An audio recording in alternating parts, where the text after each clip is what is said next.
সম্মানিত উপস্থিতি, আমরা যাবত সময়ের কথা একটু মনে করেন। আমি বিগত 5টা বছর আসাম বিধানসভার ভিতরে একজন বিধায়ক হিসাবে কাটাইছি।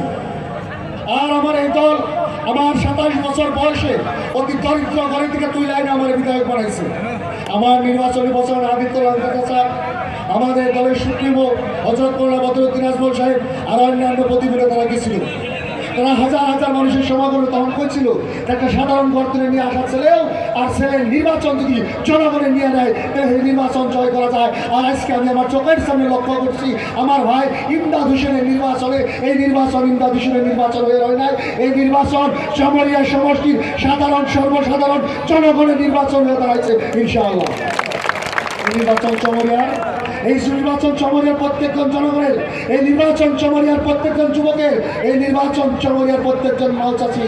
এই নির্বাচন এই জন্য বেশি গুরুত্বপূর্ণ কারণ আজকে স্বাধীনতার 79 বছর পর আজকে আমাকে হালত কি, আমার অবস্থার কথা আমরা চিন্তা করা উচিত। আজকের দিনে আমার ভাইয়ের পায়ের তল থেকে মাটি কেড়ে নিয়ে যাওয়া হইতেছে। আজকের দিনে আমার মায়ের মাথার উপরে থেকে চাল কেড়ে নিয়ে যাওয়া হইতেছে।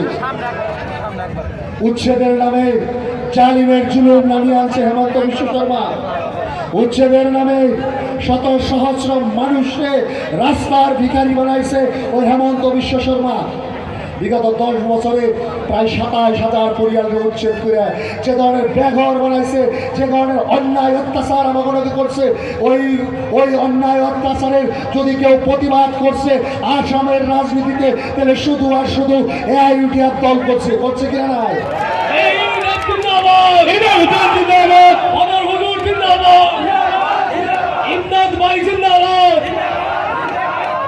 ওই বেশি চুল লাগিয়েছে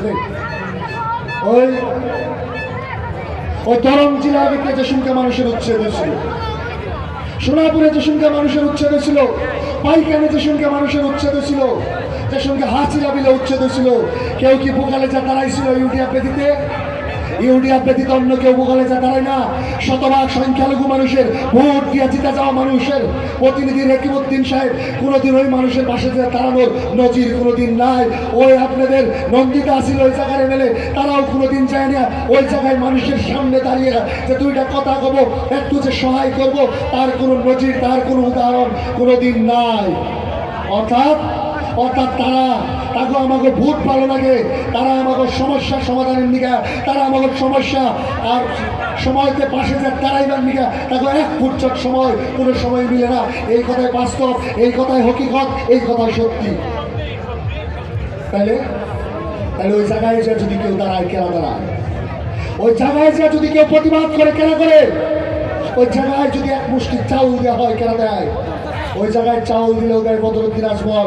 জায়গায় যে মোকদ্দমা অর্থাৎ আইনি লড়াই লাগলে লড়ে বদরুদ্দিন আজমল।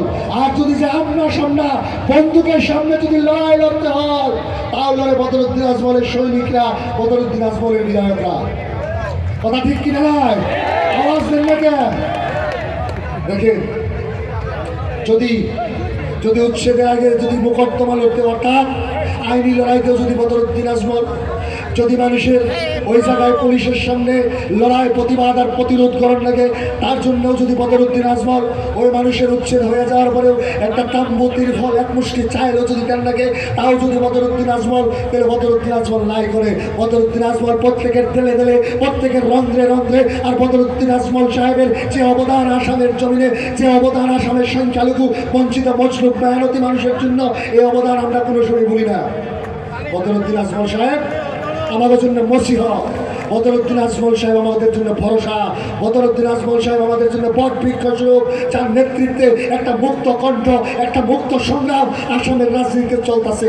বিগত 20 বছর যাবত এই সংগ্রাম চলমান। এই সংগ্রামে 27 জন মানুষের প্রাণ দিছে। এই চমরিয়া সমষ্টির পবিত্র ভূমি থেকে অনেকে এই দলের নামে প্রাণ দিছে। আজকে এই সব শহীদরা আমরা স্মরণ করছি, যারা এই দলের নামে প্রাণ দিছে, এই চমরিয়ার ভূমির থেকে মানুষের প্রাণ দিছে।